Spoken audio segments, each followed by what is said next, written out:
कि मसीहत कभी भी आशीषों वाली दुनिया नहीं रही थी। ओ ओ बोल सकते हैं ओ ओ 21वीं सदी में इनफैक्ट बहुत कुछ बदल गया, और सबसे ज्यादा जो बदला मसीहत की जिसको कहते हैं ना फाउंडेशन, वही बदल गया। जिस पे हम बैठे हैं इसको कहते हैं चर्च, इसके नीचे लगा हुआ है फाउंडेशन जिसको हम खुद को कहते हैं क्रिश्चियंस, ईसाई, जिसको हम कहते हैं मसीहत, जो कि लिखा है पीछे, उसका फाउंडेशन ही बदल गया है। और फाउंडेशन कहाँ बदल गया है, किस में बदल गया है? और वो बदल चुका है आशीषों में। यीशु के पास आओ आशीष मिलेगी। कम ऑन, सुना है कि नहीं सुना है? यीशु के पास आओ चंगाई मिलेगी, यीशु के पास आओ शांति मिलेगी। ओ क्या यीशु शांति नहीं देता है? जरूर।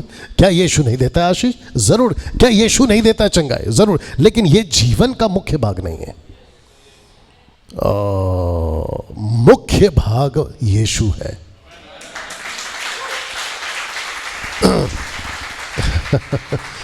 मुख्य भाग क्या है? यीशु है, मसीहत यीशु है। लेकिन कुछ जगहों पर आज धड़ल्ले से ये बोला जा रहा है कि यीशु के पास आओगे आपका सब कुछ खत्म हो जाएगा। बोलते थे कि नहीं बोलते थे? और मैं खुद भी एक टाइम पे बोला करता था कि यीशु के पास आओ सब ठीक हो जाएगा। बाद में पता चलता है कुछ ठीक नहीं होता है। नहीं, मैं सच बता रहा हूँ, कुछ ठीक नहीं होता है। फर्क क्या है डैनियल भाई? अगर हम यीशु में नहीं हैं तो भी मुसीबत, यीशु में है तो भी मुसीबत, तो फिर यीशु में आकर फर्क क्या है? फर्क ये है कि जब तुम बाहर थे तो मुसीबतों को कैसे झेलने वाला जो तुमको ताकत दे सकता है ऐसे टाइम पे, वो मसीह नहीं था, लेकिन अब है। अब है। सुनिए, आप रास्ता भटक गए ना पहाड़ पे, अगर आपके पास में गाइडर है या गाइड है, आप कभी नहीं भटकोगे। इस 800 करोड़ की आबादी में इंसान जी तो रहा है लेकिन विदाउट गाइड और विदाउट गाइडर, यीशु के बगैर जी रहा है। ये फर्क है। आज हम मुसीबत में आते, हमको पता है किसके पास जाना है।